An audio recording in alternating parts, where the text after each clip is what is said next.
नमस्कार मित्रों। भगवान शिव का सबसे प्रिय महीना यानी श्रावण मास इस बार 11 जुलाई 2025 शुक्रवार से शुरू हो रहा है। स्कंद पुराण में स्वयं शिव जी कहते हैं कि उन्हें यह मास अत्यधिक प्रिय है और इसलिए इस मास में भगवान शिव की विशेष पूजा अर्चना और तपस्या की जाती है। इससे वे सरलता से प्रसन्न होते हैं और भक्त को अपनी इच्छा अनुसार वरदान देते हैं। सिर्फ एक लोटे जल से भी महादेव प्रसन्न हो जाते हैं, इसीलिए उन्हें आशुतोषी कहते हैं। चलिए आज के इस वीडियो में जानते हैं कि शास्त्रों के अनुसार श्रावण मास की व्रत विधि क्या है। इस मास में किन नियमों का पालन करना चाहिए, क्या खाना चाहिए और क्या छोड़ देना चाहिए। इस मास में कौन से कार्य नहीं करने चाहिए, श्रावण मास का पालन करने से क्या क्या लाभ मिलेंगे और इस मास में और कौन से विशेष पर्व और व्रत किए जाते हैं। इन सब के विषय में आज हम इसे एक वीडियो में ही जानेंगे। आज का यह वीडियो थोड़ा लंबा होगा लेकिन पूर्ण रूप से उपयोगी होगा, आपके सभी प्रश्नों के उत्तर के साथ। तो अंत तक इसे अवश्य देखिएगा और कमेंट में हर हर महादेव जरूर लिखें। महादेव आपकी सभी मनोकामना पूरी करेंगे। तो चलिए आज का यह श्रावण मास विशेष वीडियो आरंभ करते हैं। मित्रों, सबसे पहले हम बात करते हैं कि इस बार श्रावण मास का आरंभ हो रहा है 11 जुलाई 2025 शुक्रवार के दिन से और यह पूरा होगा 9 अगस्त 2025 शनिवार के दिन। वैदिक पंचांग के अनुसार यह 5वां महीना है।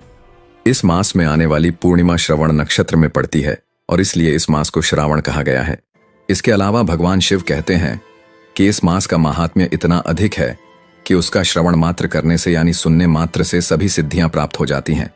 इसलिए भी इस मास को श्रावण मास कहा गया है।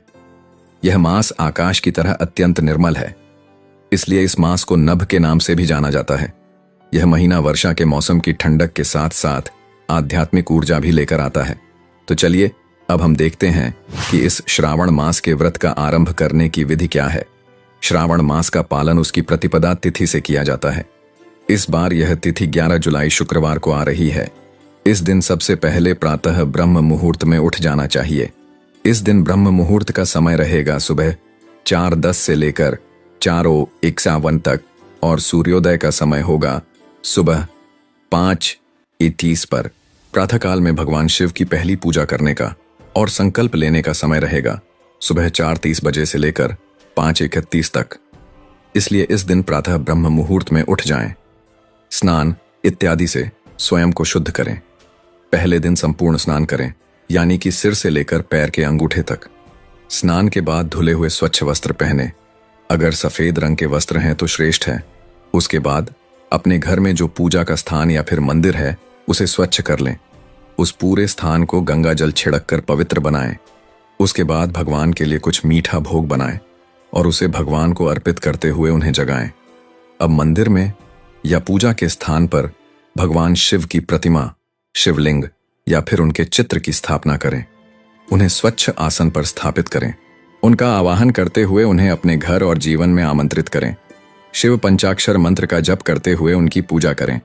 अगर शिवलिंग या प्रतिमा है तो पंचामृत से उनका सबसे पहले अभिषेक करें। उसके बाद उन्हें निर्मल जल से अभिषेक करके वस्त्र से स्वच्छ कर लें। अब उन्हें चंदन, कपूर, बेलपत्र, दूर्वा, धतूरे के फूल इत्यादि अर्पित करें। उसके बाद उनकी आरती करें और फिर धूप तथा दीप अर्पित करें। भगवान शिव का पूजन समाप्त होने के बाद अब हाथ में गंगा जल लें और इस श्रावण मास का संकल्प लेते हुए इस मंत्र का उच्चारण करें। प्रातः स्नानम करिष्यामि ब्रह्मचर्य व्रते स्थितः भोक्ष्यामि नक्तं भूषय्याम करिष्ये प्राणिनां दयाम प्रारब्धे अस्मिन् व्रते देव यद्य पूर्णे म्रिये ह्यहम् तदा संपूर्णताम यातु प्रसादात्ते जगतपते। इसका अर्थ है, हे जगतपते भगवान शिव, इस मास में मैं प्रतिदिन प्रातः काल स्नान करूंगा, ब्रह्मचर्य व्रत का पालन करूंगा, शुद्ध भोजन करूंगा, पृथ्वी पर सोऊंगा और प्राणियों पर दया करूंगा। हे देव, इस व्रत के प्रारंभ करने पर अगर मेरी मृत्यु भी आ जाए तो आपकी कृपा से मेरा यह व्रत पूर्ण हो जाए। मुझे आपकी विशेष कृपा और भक्ति प्राप्त हो। इस प्रकार शिव जी से प्रार्थना करने के बाद इस श्रावण मास में आप जो भी संकल्प लेने वाले हैं वह सब भी भगवान के समक्ष कह दीजिए। उनसे इन संकल्पों को पूर्ण करने की शक्ति और दृढ़ता मांगिए। इस प्रकार भगवान शिव के समक्ष संकल्प लेकर उस गंगा जल को तुलसी में अर्पित कर दें। उसके बाद आप एक आसन पर बैठकर निर्धारित संख्या में भगवान शिव के पंचाक्षर मंत्र की माला का जप कर सकते हैं या फिर शिव सहस्त्र नाम का पाठ कर सकते हैं। तो ये हो गई आपके पहले दिन की प्रातः पूजा विधि। चलिए अब बात करते हैं कि अगर आप इस मास में प्रतिदिन भगवान शिव का रुद्राभिषेक करना चाहते हैं तो कैसे करना चाहिए। श्रावण मास में रुद्राभिषेक करने का बहुत महत्व है। यह अभिषेक आप प्रतिदिन अपने घर में शिवलिंग पर कर सकते हैं या फिर नजदीक में अगर कोई शिव मंदिर है तो वहां पर जाकर भी कर सकते हैं। इस रुद्राभिषेक के पूजन में शिवलिंग को जल के साथ साथ दूध, दही, घी, शहद और शक्कर ऐसे पंचामृत से स्नान करवाया जाता है। इन पदार्थों से अभिषेक करने पर भगवान शिव अत्यंत प्रसन्न होते हैं। वे भक्तों को आरोग्य, सुख, समृद्धि का आशीर्वाद प्रदान करते हैं। अभिषेक के दौरान वेदों के रुद्र मंत्र या फिर महामृत्युंजय मंत्र का उच्चारण किया जाता है। अभिषेक के बाद शिवलिंग पर चंदन का लेप करें और बेलपत्र अर्पित करें। बेलपत्र भगवान शिव को अति प्रिय है। इसकी त्रिपत्रीय पत्ती, त्रिमूर्ति या फिर शिव के 3 नेत्रों का प्रतीक मानी जाती है। बेलपत्र के साथ भांग, धतूरा इत्यादि भी अर्पित किया जाता है। श्रद्धालु भक्त उसके बाद पुष्प और विशेषकर सफेद या आंख या कनेर के फूल अर्पित करते हैं। उसके बाद धूप बत्ती, अगरबत्ती अर्पित करते हैं और शुद्ध घी का दीपक जलाकर आरती करते हैं। रुद्राभिषेक का समापन शिव जी की स्तुति और प्रार्थना के साथ किया जाता है। इस प्रकार अभिषेक करने से वातावरण शुद्ध होता है और भक्त के जीवन में आध्यात्मिक उन्नति होती है। तो इस प्रकार आप श्रावण मास में प्रतिदिन रुद्राभिषेक कर सकते हैं। अगर आपके लिए प्रतिदिन पंचामृत स्नान करवाना संभव ना हो तो आप सिर्फ जल से भी अभिषेक कर सकते हैं और श्रावण मास के प्रत्येक सोमवार के दिन पंचामृत अभिषेक कर सकते हैं। अपनी क्षमता और अनुकूलता अनुसार इस नियम का पालन करें। चलिए अब देखते हैं कि इस श्रावण मास में किन किन नियमों का पालन करना चाहिए। श्रावण मास में भगवान शिव की आराधना करने और उन्हें प्रसन्न करने के लिए कुछ विशेष नियमों का पालन करना चाहिए। और यह नियम हम आपको नहीं बता रहे हैं, बल्कि यह सभी नियम स्वयं भगवान शिव सनत कुमार से कह रहे हैं और इसका वर्णन हमें स्कंद पुराण में प्राप्त होता है। चलिए देखते हैं कि भगवान शिव क्या कहते हैं। सदाचारो भूमिशाई प्रातः स्नात्वा जितेंद्रिय मत पूजा प्रत्यहम कुर्यात एकाग्रकृत मानसः। अर्थात इस विशेष मास में मनुष्य को सदाचार परायण भूमि पर शयन करने वाला, प्रातः स्नान करने वाला और जितेंद्रिय होकर एकाग्र किए गए मन से मेरी पूजा करनी चाहिए। इस मास में शिव जी की प्रदक्षिणा, उनके पवित्र मंत्रों का जप और उन्हें नमस्कार करना चाहिए। इस मास में प्रातः ब्रह्म मुहूर्त में उठकर स्नान करना चाहिए। अगर पवित्र नदी आसपास में है और उसमें स्नान कर सकते हैं तो बहुत अच्छा है।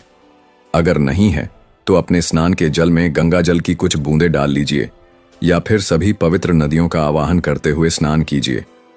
ऐसा करने से मनुष्य को भगवान शिव के आशीर्वाद और स्वस्थ शरीर प्राप्त होता है। अगर संभव है तो नक्त व्रत का पालन करना चाहिए। नक्त व्रत का अर्थ होता है दिन में एक ही समय भोजन करना। यह हमारी वैदिक परंपरा है और उपवास का एक प्रकार है जिसमें संपूर्ण निराहार नहीं रहना होता है, अपितु दिन में सिर्फ एक बार ही भोजन लेना होता है। कई भक्त यह नक्त व्रत निर्जला के साथ करते हैं, यानी वह पूरा दिन जल और अन्न दोनों का त्याग करते हैं और रात्रि में एक ही समय इन दोनों का सेवन करते हैं। कुछ भक्त निर्जला नहीं रखते, यानी कि वो दिन में जल लेते हैं, दूध लेते हैं, फल लेते हैं और फिर रात्रि में अन्न भोजन लेते हैं। और कुछ भक्त सिर्फ दिन में जल के साथ भी यह नक्त व्रत करते हैं। आप अपनी क्षमता अनुसार इस व्रत को कर सकते हैं। नक्त व्रत में आप अन्न भोजन भी ले सकते हैं, लेकिन इस मास में हरी पत्तेदार सब्जियां और शाक का विशेष रूप से त्याग किया जाता है। इसके उपरांत इस मास में ब्रह्मचर्य का कठोरता से पालन करना चाहिए। भगवान शिव आदि योगी हैं और वे अपने आचरण से जितेंद्रिय होना सिखाते हैं। कामदेव का प्रसंग हम सब जानते हैं, इसलिए उन्हें प्रसन्न करने के लिए अपने इंद्रियों पर संयम रखते हुए अधिक से अधिक सात्विक मनोभाव को अंगीकार करना चाहिए। और यह तभी हो पाएगा जब आहार सात्विक और शुद्ध रहेगा। इसलिए इस मास में लहसुन, प्याज, चाय, कॉफी इत्यादि तामसिक पदार्थों का सेवन छोड़ देना चाहिए। मांस, मछली, अंडे इनका तो स्वाभाविक रूप से हमेशा के लिए त्याग करना चाहिए। मांसाहार से बड़ी कोई हिंसा नहीं है और भगवान शिव ऐसे लोगों पर कभी प्रसन्न नहीं हो सकते जो अन्य जीवों की हिंसा करते हो, सिर्फ कुछ क्षण के अपने जीभ के स्वाद के लिए। इसलिए अगर आप कभी कभी भी मांसाहार करते हैं तो इस श्रावण मास से संकल्प लीजिए कि आप सदा के लिए मांसाहार छोड़ देंगे। श्रावण मास में अपने शरीर और मन की स्वच्छता पर विशेष ध्यान देना चाहिए। स्नान इत्यादि के द्वारा शरीर को स्वच्छ रखने से और धुले हुए स्वच्छ वस्त्र पहनने से पवित्रता आती है और मन को शुद्ध करने के लिए अधिक से अधिक भगवान शिव के मंत्रों का जप करना चाहिए। किसी भी व्यक्ति या वस्तु के लिए मन में नकारात्मक भाव नहीं लाने चाहिए।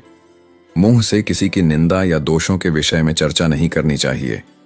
किससे द्वेष करना, क्रोध करना, झूठ बोलना, यह सभी कार्य कम से कम इस श्रावण मास में तो नहीं ही करने चाहिए।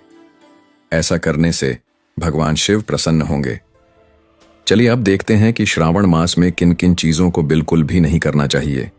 इस श्रावण मास का अगर आप पालन कर रहे हैं तो सबसे पहले बाहर का भोजन या फिर तामसिक आहार छोड़ दीजिए।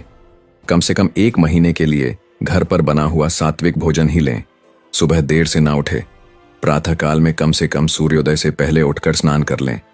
जुआ, शराब, तंबाकू इत्यादि के जो भी व्यसन आपने अगर पाल के रखे हुए हैं तो उन सभी को इस महीने में बंद कर दीजिए। हालांकि ऐसे व्यसन करने वालों के लिए 1 महीना तो क्या, 1 दिन भी उनके बिना रहना मुश्किल होता है। लेकिन अगर आप सिर्फ इन व्यसनों को भगवान शिव के लिए नहीं छोड़ सकते हैं तो फिर आपकी शिव भक्ति कितनी है, इसका उत्तर आप स्वयं ही जानते हैं। इसलिए कम से कम इस मास में यह सभी कार्य बंद करें। इस मास में भौतिक चर्चा में कम से कम उलझें। TV, mobile, social media, movies, इन सब का कम से कम प्रयोग करें। अगर 1 महीना मूवीज या नेटफ्लिक्स या वेब सीरीज नहीं देखेंगे तो कुछ ज्यादा फर्क नहीं पड़ेगा। ज्यादा से ज्यादा अपने खुद के साथ समय व्यतीत कीजिए, क्योंकि वहीं पर आप अपने आप को मिल पाएंगे। अनावश्यक लड़ाई, झगड़े और वाद विवाद करने की कोई जरूरत नहीं है। इन सभी चीजों से बचकर रहें, दूर रहें। आइए अब देखते हैं इस श्रावण मास में क्या खाना चाहिए और क्या नहीं। इस मास में आप अधिक से अधिक सात्विक भोजन लीजिए। भगवान को अर्पित किया हुआ ही भोजन लीजिए। शास्त्रों के अनुसार श्रावण मास में हरी पत्तेदार सब्जियां नहीं खानी चाहिए, जैसे कि पालक, सरसों, मेथी, पत्ता गोभी या फिर और किसी भी प्रकार का साग। इसका एक धार्मिक कारण शुद्धता है और वैज्ञानिक कारण यह है कि बारिश में इन पत्तेदार सब्जियों में कीटाणु ज्यादा पनपने लगते हैं, इसलिए इनका सेवन नहीं करना चाहिए। इसमें आप धनिया पत्ता, पुदीना और कड़ी पत्ता ले सकते हैं। इस मास में बासी भोजन भी न लें, यह तामसिकता बढ़ाने वाला बताया गया है। इसलिए 1 दिन पहले बनाकर फ्रिज में रखकर दूसरे दिन खाने की जो आदत पड़ी हुई है उसे कम से कम श्रावण मास में छोड़ दीजिए। इसके अलावा मांसाहार, लहसुन, प्याज, मशरूम इत्यादि से बना हुआ कोई भी आहार तामसिक होता है, इसलिए उसे भी नहीं खाना चाहिए। ज्यादा तला हुआ, भुना हुआ, मसालों वाला, अत्यंत तीखा या फिर कड़वा भोजन भी नहीं लेना चाहिए। एक ही तेल में बार बार तली हुई चीजें न सिर्फ उस आहार के पोषक तत्वों को नष्ट कर देती हैं, अपितु वह हमारी मानसिक चेतना को भी खराब करती है। इसलिए इस मास में बाहर का बना हुआ जंक फूड, चाइनीज फूड, समोसे, कचौड़ी, पूरी इत्यादि सारी चीजें बंद कर दीजिए। यह आपके सेहत के लिए भी अच्छा नहीं है। कुछ लोग इस मास में बैंगन और मूली को भी वर्जित मानते हैं। अगर आप इस मास में नक्त व्रत कर रहे हैं तो दिन में 1 समय अन्न भोजन ले सकते हैं। लेकिन अगर आप दिन में 1 ही बार भोजन करने वाले हैं तो प्रयास करें कि यह भोजन सात्विक और हल्का फुल्का हो, क्योंकि रात्रि में भोजन करके सोएंगे तो उसके पाचन में आपका शरीर शिथिल पड़ जाएगा। इसके उपरांत कुछ लोग फलाहार के साथ भी श्रावण मास का पालन करते हैं। इसमें दूध, फल, कंदमूल, सूखे मेवे, फलों का रस, दूध से बने हुए पदार्थ इत्यादि ले सकते हैं। इसमें एकादशी आहार भी लिया जा सकता है। इस मास में आहार का विशेष ध्यान रखने के पीछे का कारण एक ही है, और वो यह कि हमें ऐसा आहार और ऐसा भोजन लेना चाहिए जिससे हमारी मानसिक चेतना शुद्ध और सात्विक बनी रहे और हम अधिक से अधिक आध्यात्मिक जप, तपस्या और कर्म में प्रवृत्त हो सके। आइए अब बात करते हैं कि इस श्रावण मास में कौन कौन से विशेष व्रत आते हैं जिनका पालन करना चाहिए। तो स्कंद पुराण के अनुसार भगवान शिव कहते हैं कि इस श्रावण मास में आने वाली प्रत्येक तिथि महत्वपूर्ण है और हर दिन कोई ना कोई व्रत आता है। इस श्रावण मास में आने वाले प्रत्येक सोमवार के दिन भगवान शिव का श्रावण सोमवार का व्रत किया जाता है। जो भक्त 16 सोमवार का व्रत करते हैं वे इसी श्रावण मास के सोमवार से व्रत आरंभ कर सकते हैं। इसके अलावा इस मास के प्रत्येक मंगलवार के दिन मंगला गौरी का व्रत किया जाता है, जो कि देवी पार्वती को समर्पित है। प्रत्येक बुधवार को बुद्ध देव का व्रत और गुरुवार को बृहस्पति देव का व्रत किया जाता है। शुक्रवार को जीवंती का व्रत और शनिवार को शनिदेव तथा नरसिंह देव का व्रत किया जाता है। प्रत्येक रविवार को सूर्यनारायण देव का व्रत करना चाहिए। इसके उपरांत श्रावण मास के शुक्ल पक्ष की द्वितीय तिथि के दिन औदुंबर नामक व्रत होता है। शुक्ल पक्ष की तृतीया के दिन गौरी व्रत आता है। शुक्ल पक्ष की चतुर्थी के दिन दुर्वा गणपति नामक व्रत किया जाता है, जिसे विनायक चतुर्थी भी कहते हैं। शुक्ल पक्ष की पंचमी के दिन नाग पंचमी का व्रत आता है। षष्ठी तिथि आने पर सुपोदन व्रत और सप्तमी आने पर शीतला माता का व्रत किया जाता है। शुक्ल अष्टमी और चतुर्दशी तिथि पर देवी पवित्रोपण व्रत किया जाता है। शुक्ल और कृष्ण दोनों पक्ष की नवमी तिथियों को कुमारी और नक्त व्रत किया जाता है। शुक्ल पक्ष की दशमी के दिन आशा नामक व्रत किया जाता है। और इस मास में आने वाली दोनों ही एकादशी तिथियां बहुत महत्वपूर्ण हैं, जिसमें कामिका एकादशी और पवित्रोपण एकादशी का पालन करना चाहिए। द्वादशी तिथि में भगवान श्री हरि का पवित्रोपण और भगवान श्रीधर की पूजा आराधना करने से मनुष्य परम उच्च गति को प्राप्त करता है। श्रावण मास के शुक्ल पक्ष की त्रयोदशी तिथि पर कामदेव की पूजा की जाती है और इसी मास के कृष्ण पक्ष की चतुर्थी तिथि को संकष्टी चतुर्थी के नाम से जाना जाता है। पंचमी को मानव कल्पाधि नामक व्रत रखा जाता है। श्रावण मास की पूर्णिमा तिथि विशेष है। इसी दिन रक्षाबंधन का पर्व आता है और बलराम पूर्णिमा भी मनाई जाती है। श्रावण मास की अमावस्या के दिन विशेष पिठौरा व्रत किया जाता है, जिसमें कुशों का ग्रहण और वृषभ का पूजन किया जाता है। इसी मास में कृष्ण पक्ष की अष्टमी के दिन कृष्ण जन्माष्टमी का अत्यंत पावन पर्व भी आता है। इसके उपरांत इस मास में हरियाली तीज, मासिक शिवरात्रि, रोहिणी व्रत, स्कंद षष्ठी, कल्की जयंती, प्रदोष व्रत, गायत्री जयंती, हयग्रीव जयंती, नरली पूर्णिमा और संस्कृत दिवस भी इसी मास में आते हैं। तो यह थे इस मास के सभी व्रत और पर्व। चलिए अब देखते हैं कि आखिर इस श्रावण मास के नियमों का पालन करने से हमें क्या लाभ मिलेगा, क्योंकि बिना किसी लाभ के तो कौन ही कार्य करेगा, है ना। यह बात हमारे भगवान आशुतोष भी जानते हैं, इसलिए उन्होंने पहले ही स्कंद पुराण में इस विषय में बहुत सारी स्पष्टता कर दी है। चलिए जानते हैं कि इस श्रावण मास में कौन से नियम का पालन करने से क्या लाभ मिलेगा। भगवान शिव सनत कुमार से कहते हैं कि इस श्रावण मास में जो भी सत्कर्म किए जाते हैं और नियमों का पालन किया जाता है, उसका अनंत गुना अधिक फल प्राप्त होता है। जो व्यक्ति इस मास में अपनी कोई भी प्रिय वस्तु का त्याग कर देता है, वह इस लोक में और परलोक में लाख गुना बढ़कर उसे अनंत रूप में पुनः प्राप्त होती है। और इसीलिए इस मास में अधिक से अधिक दान देना चाहिए। धन का दान, अन्न का दान या वस्त्र इत्यादि का दान। इस मास में जो व्यक्ति रुद्राभिषेक करता है, उसके मंत्रों के पाठ के अक्षर की संख्या से एक एक अक्षर के लिए करोड़ करोड़ वर्षों तक वो रुद्र लोक में रहकर सम्मानित होता है। पंचामृत से अभिषेक करने वाले मनुष्य को अमृतत्व प्राप्त होता है। जो मनुष्य भूमि पर शयन करता है, उसे 9 प्रकार के रत्नों से जड़ी हुई सुंदर कोमल वस्त्र से आच्छादित 10 तकियों से युक्त रत्न निर्मित दीपों से मंडित हाथी दांत की या फिर चंदन से बनी हुई उत्तम शैया प्राप्त होती है। जो इस मास में ब्रह्मचर्य व्रत का पालन करता है, उसके वीर्य की दृढ़ पुष्टि होती है। उसका ओंज, बल और शरीर की स्वस्थता बढ़ती है। जो निष्काम भाव से ब्रह्मचर्य का पालन करते हैं, उसे ब्रह्म तत्व की प्राप्ति होती है। और जो सकाम भाव से ब्रह्मचर्य का पालन करता है, उसे स्वर्ग और सुंदर देव कन्याओं की प्राप्ति होती है। इस मास में दिन में या फिर रात्रि में या फिर सिर्फ भोजन करते समय भी जो मनुष्य मौन व्रत धारण करता है, वह महान वक्ता बन जाता है। वह सभी शास्त्रों में कुशल और वेद वेदांगों में पारंगत बनता है। उसकी बुद्धि बृहस्पति के समान बन जाती है। मौन व्रत धारण करने वाले व्यक्ति को व्रत के अंत में घंटा और पुस्तक का दान देना चाहिए। इतना ही नहीं, इन सब के ऊपर इस श्रावण मास के व्रत का पालन करके मनुष्य भगवान शिव की विशेष कृपा प्राप्त कर सकता है और इस दुखों से भरे हुए असार भव सागर से पार हो सकता है। और यही सबसे बड़ा लाभ है, जिसकी कामना हम सबको करनी चाहिए। मित्रों, तो ये थी श्रावण मास के विषय में संपूर्ण जानकारी।